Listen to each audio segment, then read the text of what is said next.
Hello everyone, I hope you all are having a great week. For this week's discussion question, we had to describe why the early adulthood has twice the mortality rate as the adolescent years in life. And one reason that I believe and that Sandchalk explained in the textbook is that instability, residential changes peak during early adulthood, a time during which there is also often instability in love, work, and education. And that's on page 933. And I just think that the instability that happens during the early adulthood stage as we're transitioning from being a teenager to then moving on to being independent and starting our future careers, and that just gives a lot of instability and a lot of questions for our future, and that just causes so much stress. And I think that's why there is so much of a gap between the mortality rate from adolescence to early adulthood.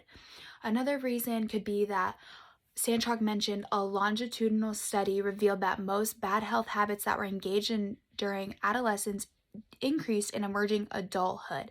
Inactivity, poor food choices, obesity, substance use, lack of reproductive health care, and insufficient health care excess worsened in emerging adulthood. And that's on page 945. And I feel as though that there's just a huge gap in the mortality rate because when you move on to being an early adult, you don't have a parent or some other provider caring for you at all times and telling you how to survive in life. You kind of just are on your own, and you're now have to do everything for yourself and kind of fend for yourself. And that's why I think some of deaths that happen in the US happen today and just all over the world. Sandchalk also mentioned that in emerging and early adulthood, few individuals stop to think about how their personal lifestyles will affect their health later in their adult lives. And that's on page 945. And I just think that that is such a true statement, and I could not agree more with Sandchalk on that. And then I found an article that really just agrees with this statement and really just goes along with more information that could explain the gap in mortality rate. And it's called Childhood Adversity Ups Risk of Early Death. And in this article, it states the more stressful experiences that a child experienced during childhood, the higher the mortality rate is in early adulthood. And that just shows how early childhood trauma really does affect us later in life. And so people that say that you can get over the past and all of this other stuff, and they may be right. You can get over the past, but the obstacles you're going to face later in life, such as mental health, physical health, emotional health, all of this will go along to why there's such a gap in mortality rate because of what you experience as a child.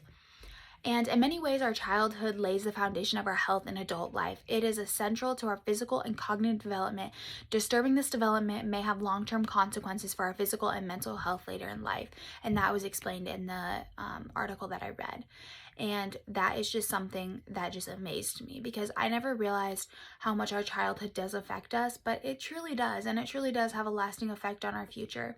And that's why I think we need to focus more on when we are a parent and when we do bring a newborn into this life, we really need to focus on making sure that they have a healthy and stable environment because we are basically setting the foundation for their future. And if we aren't giving them a good foundation to grow up on, then their success in the future may not be increased as same as somebody else that grows up in a very stable lifestyle and home. And so I just learned so much from this article, and it really goes along with chapter 11 and what I learned from Sandchalk. So I hope you all have a great week.